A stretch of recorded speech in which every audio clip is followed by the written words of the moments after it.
A atmosfera apresenta três elementos ou três fenômenos fundamentais: temperatura, umidade e pressão. Esses elementos, eles são responsáveis pelo comportamento do clima e do tempo. Lembrando que clima e tempo são situações diferentes. O clima envolve o conjunto desses elementos, né, temperatura, umidade e pressão, e caracteriza um estado médio da atmosfera. Já o tempo envolve o conjunto dos mesmos elementos, mas que caracterizam o estado momentâneo da atmosfera. Por isso eu sempre falo, o clima não muda, mas o tempo muda. Até porque clima nada mais é do que uma sucessão habitual de tempos. Então nós temos aí fatores que são responsáveis, não é, pelas características do clima. São atributos físicos e químicos, né, que determinam os elementos do clima. Nesse caso, temperatura, a umidade e a pressão. Então nós vamos ter aí o primeiro fator, que é a latitude.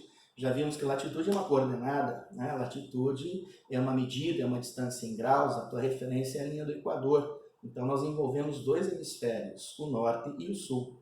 Então quando envolve mudança de temperatura, de umidade, de pressão, a latitude é um fator, portanto, climático. Tá? À medida que a latitude aumenta, a temperatura diminui. Por que isso acontece? Lembra do que nós vimos em astronomia sobre a inclinação do eixo da Terra, aquele ângulo de 23 graus e 27 minutos. Né? Durante todo o movimento de translação, a Terra fica inclinada em relação ao plano de sua órbita. Isso justifica, então, até mesmo a ocorrência das estações do ano. Estão lembrados disso? O mecanismo das estações está relacionado ao movimento de translação da Terra, mais essa inclinação. Chamamos isso de obliquidade da eclíptica. Entenda, portanto, a incidência dos raios solares ocorrendo sobre a superfície da Terra, pelo seu abaulamento, pela sua esfericidade, os ângulos de incidência são diferentes. Por que a porção equatorial é a mais aquecida da Terra? Porque a incidência dos raios é direta, é praticamente perpendicular. Ou seja, nós temos uma área de luz menor, mas em contrapartida uma quantidade maior de calor, por isso a temperatura é mais alta. À medida que nós nos afastamos da linha do Equador, né, pelo abaulamento, pela esfericidade da Terra, esse ângulo de incidência ele vai diminuindo. Diminui o ângulo de incidência, aumenta a área de iluminação, mas em contrapartida espalha calor, a temperatura é mais baixa. E assim vai até os polos. Nos polos, o ângulo é muito pequeno, a área de luz é muito grande, mas em virtude disso, né, a temperatura é muito baixa, o que justifica, né, os polos serem frios, gelados. A partir daí você vai entender, até pelo próprio mecanismo das estações que nós lembramos agora, a ocorrência das chamadas zonas de iluminação, ou chamadas também de zonas térmicas. E nós temos que lembrar aqui dos paralelos notáveis, né, porque eles são referências na delimitação dessas zonas de iluminação.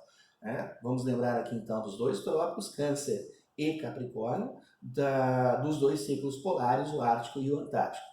Em função disso, nós temos 5 zonas térmicas na Terra, 5 zonas de iluminação, 2 polares, a Ártica e a Antártica, 2 temperadas, a do norte e a do sul, e uma zona tropical, também chamada de tórrida ou intertropical, que é a mais aquecida da Terra.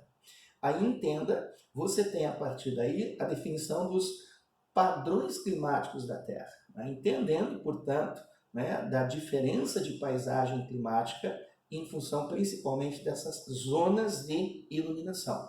E também podemos chamar aí de zonas térmicas. Então, entenda, a latitude é sim um grande fator climático e você observa isso no exemplo. Aqui nós temos 4 cidades brasileiras em latitudes diferentes e ali você percebe a média térmica anual. Média térmica é uma média aritmética de temperaturas obtidas durante o período. Geralmente o período aqui é o ano. Um detalhe, perceba aqui no exemplo, você vê que todas as cidades localizadas aí, elas estão no nível do mar. Então o fator que define a característica da temperatura e até a característica do clima é o fator latitude. Veja que Belém está a uma latitude menor e é a cidade que apresenta a maior média térmica anual. Porto Alegre está numa latitude maior e é o que apresenta a menor térmica anual. Então, está aí o fator latitude. O outro fator é o fator altitude.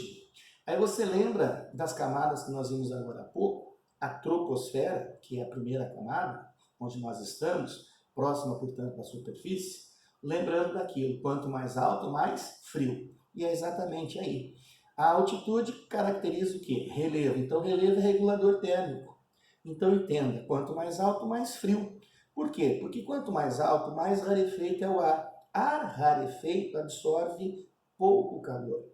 Então, quanto mais alto, realmente você vai ter temperaturas mais baixas. Só não esqueça, isso você tem na troposfera. Então, a altitude também é um fator climático e o relevo passa a ser um regulador térmico. Se muda a temperatura, muda a umidade, claro, também muda a pressão. Aqui você percebe a estrutura, né, de um relevo, uma elevação, uma montanha e o comportamento que não envolve só temperatura. Eu não existe como separar temperatura, umidade de pressão, porque são os elementos da atmosfera. A temperatura normalmente é o elemento que mais influencia mudança de umidade e também mudança de pressão. Então, a altitude é um fator considerável, né, dentro das características do clima e do comportamento do tempo. Massas de ar. A massa de ar é, na realidade, uma porção da atmosfera e essa porção da atmosfera apresenta características muito específicas de temperatura, de umidade e de pressão. E as massas de ar, elas circulam, porque já existe um sistema de circulação de ar no nosso planeta, uma circulação geral de ar no nosso planeta. A massa de ar, como eu disse, ela tem característica própria de temperatura, de umidade, de pressão. E, à medida que ela se desloca, ela vai transferindo, portanto, essas características.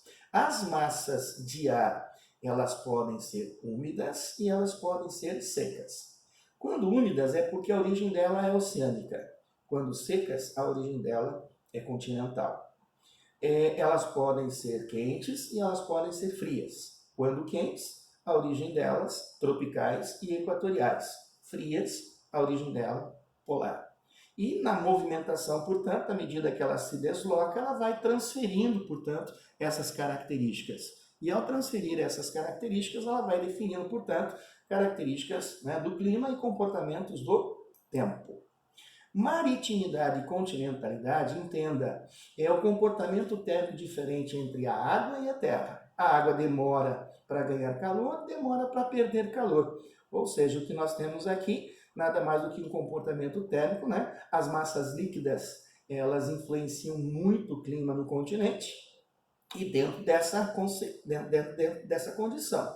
Tá? Ela demora para ganhar calor e ela demora para perder calor. Então, vamos chamar isso de maritimidade e continentalidade. Envolve o quê? Amplitude térmica, que é a diferença entre a máxima e a mínima. A continentalidade, ela define uma amplitude térmica maior e a maritimidade, uma amplitude térmica menor.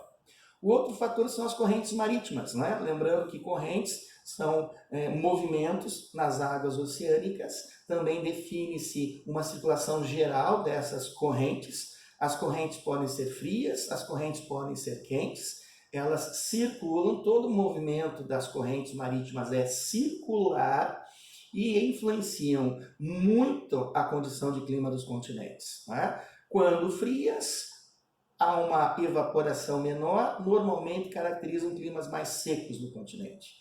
Quando quentes, a evaporação é maior, normalmente define climas mais úmidos no continente. E como já existe essa circulação geral das correntes pelo planeta, claro que esse é um fator de grande influência. Tudo bem? A partir daqui nós vamos ver na outra aula, né, os elementos do clima, mas as características bem mais específicas, né, a respeito de cada um deles. Valeu, moçadinha!